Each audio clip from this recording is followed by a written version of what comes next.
Hello, Mark Dodds, People's Pub Partnership, one of the pub persuaders, one of the pub persuaders, one of the pub professionals, one of the people who knows what's going on. I'm sitting in Isabel Road in Islington. No, it's not Islington. Where am I? It's E9, Hackney. It's called Hackney. Lots of pubs around here, and we went. I've just been up to visit James Watson, who's another friend I've met through all this pub stuff, and he's North London Camera pub conservation officer. He's an engineer by trade, and he loves beer and he loves people and he loves places. And a pub on his street, Mahedable Road, which is on the T-junction with Isabel, called the Cheshire Arms, was sold. It was not part of the Pubco scam particularly, but it's just part of the difficulty of property owners needing to cash in on their assets. He got involved with pub campaigning when this pub was closed. Pardon me. Suddenly, I've always had a pint of beer. I know I'm driving, but it's just one pint of ale. And the Cheshire Arms, very strong campaign, got an ACV together, asset of community value together, and anyway, it's a very long story, and James will tell you that himself at some other time. But anyway, James got me and a guy called Nick Perry together to who's another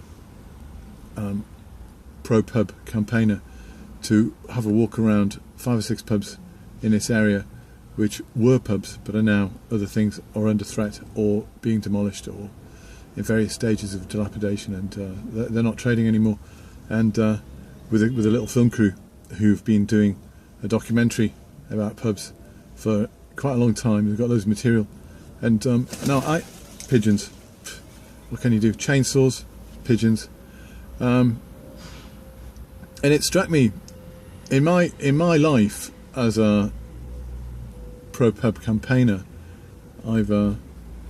It's 2014 now, and since 2008 I've been involved in trying to preserve pubs and save them for the obvious reasons that they're very important parts of our culture and places to meet people you would never meet otherwise.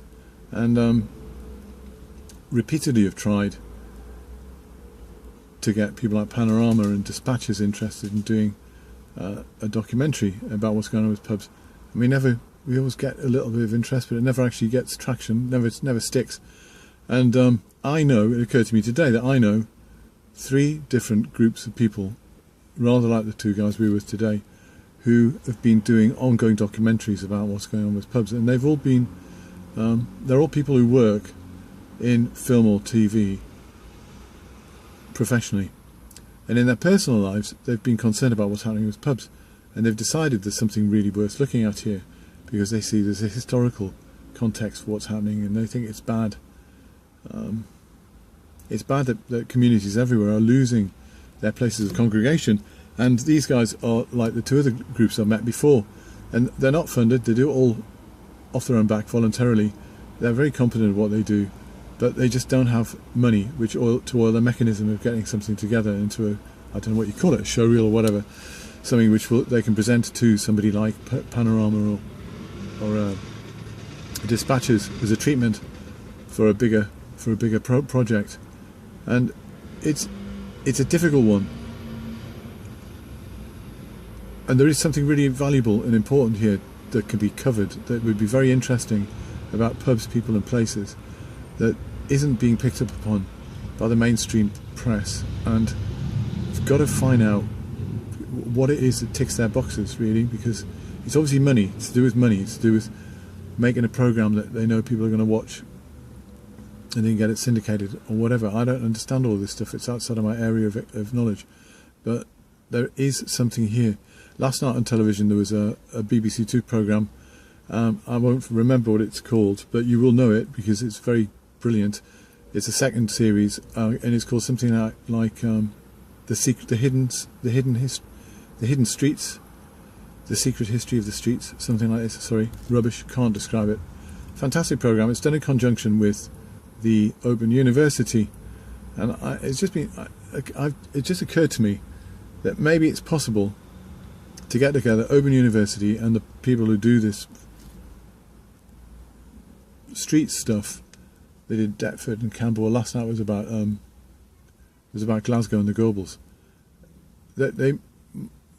They're all looking back at what how planning decisions impacted upon communities right the way from Victorian times through to the 70s and so on, and how changing the landscape in urban areas physically affected the people who lived around the landscapes that were being changed.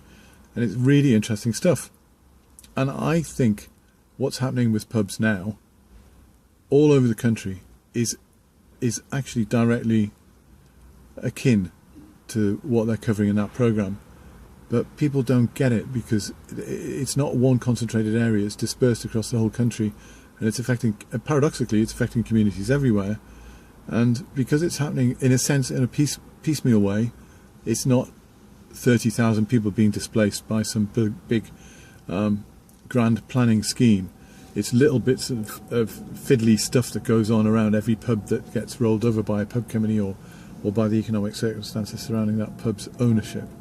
It doesn't get picked up upon in the media, and it doesn't get turned into a programme. So there you are. I don't know what I'm going to do with this. I hope it's less than 7 minutes, and I'm off to meet Robert now, and we're talking about our website, which will be very interesting because we're doing it ourselves because we can't afford to get anybody else to do it for us. All right, cheers.